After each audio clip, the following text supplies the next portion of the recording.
ত্রাসের দেশ বাংলাদেশ, ওপার বাংলায় যা চলছে, যেভাবে হিন্দুদের ওপর অত্যাচার হচ্ছে, সেই বিক্ষোভের আজ কিন্তু এপার বাংলাতেও আছড়ে পড়েছে। আমাদের দুই প্রতিনিধি রয়েছেন অনির্বাণ বিশ্বাস এবং সমীরণ পাল। আজ পেট্রাপোল সীমান্তর কাছে বিরোধী দলনেতা শুভেন্দু অধিকারী তার প্রতিবাদ কর্মসূচি রয়েছে। অন্যদিকে একেবারে অরাজনৈতিক ব্যানার, যেখানে প্রতিবাদ কর্মসূচি নেওয়া হয়েছে, সন্ন্যাসীরা জড়ো হবেন, সেখানে আমাদের প্রতিনিধি সমীরণ পাল সে বিষয়ে জানাবে। শুরুতে আমি অনির্বাণের কাছে আসছি। অনির্বাণ, একেবারে বিরোধী দলনেতা শুভেন্দু অধিকারী প্রথম থেকে বিরোধিতা করছেন, একাধিক কর্মসূচি করেছেন। আজ আমি দেখতে পাচ্ছি ইতিমধ্যেই মানুষ জড়ো হতে শুরু করেছেন। কখন আসবেন শুভেন্দু অধিকারী?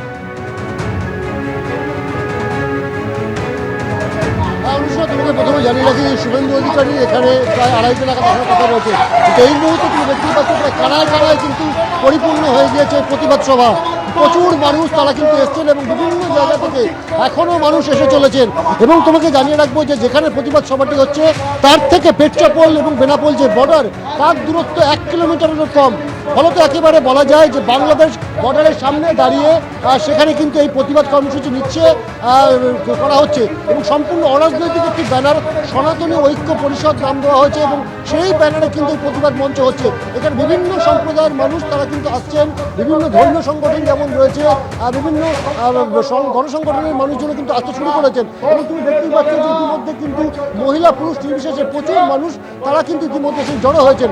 মূলত তাদের যেটা দাবি যে বাংলাদেশে যেভাবে সংখ্যালঘুদের উপর যে অত্যাচার বা নির্যাতন হচ্ছে, সেই নির্যাতন অবিলম্বে বন্ধ করতে হবে বাংলাদেশের অন্তর্বর্তীকালীন সরকারকে। এবং তার পাশাপাশি চিন্ময় কৃষ্ণ দাস তাকেও কিন্তু একেবারে সমস্ত রকম যে অভিযোগ, সেই অভিযোগ থেকে মুক্ত করে অবিলম্বে তার মুক্তির ব্যবস্থা করতে হবে। না হলে কিন্তু এই আন্দোলন সেটা কিন্তু আরও দীর্ঘায়িত হবে। অন্যদিকে কিছুক্ষণ আগেই আমরা দেখেছি যে বেনাপোল যে পেট্রাপোল বর্ডার, সেখানে কিন্তু বিএসএফ এর তরফে 3টি ব্যারিকেড করা হয়েছে। সেই ব্যারিকেড পর্যন্ত, এই ব্যারিকেডের কাছে পর্যন্ত পৌঁছে গিয়েছেন কিন্তু বিভিন্ন ধর্মীয় সংগঠনের যারা অনুগামী তারা সেখানে বিক্ষোভ দেখাচ্ছেন, তারা সেখানে বাংলাদেশ বিরোধী স্লোগান তুলছেন।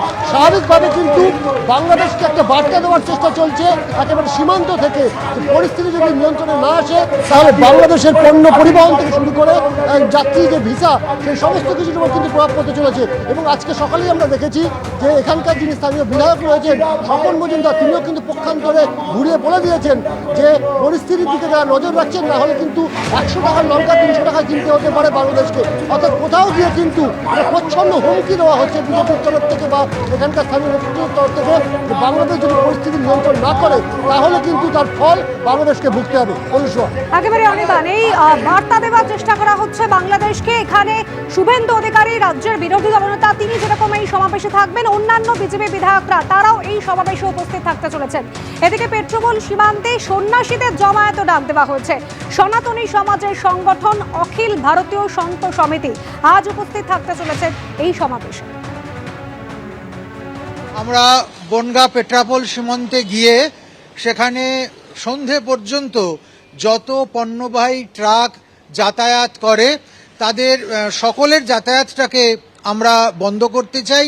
কোনো আমদানি রপ্তানি আজকে সেখানে হবে না, না ভারতবর্ষ থেকে কোনো ট্রাক সেখানে যাবে, না বাংলাদেশের কোনো কিছু আমরা আমাদের দেশে ঢুকতে দেব। এর মধ্যে দিয়ে আমরা আমাদের প্রতিবাদ ধ্বনিত করব। সে বাংলাদেশের সংখ্যালঘু হিন্দুদের ওপরে, বিশেষ করে সন্তদের ওপরে যে লাগাতার নির্মম অত্যাচার হচ্ছে, তার বিরুদ্ধে আজকের এই প্রতিবাদ।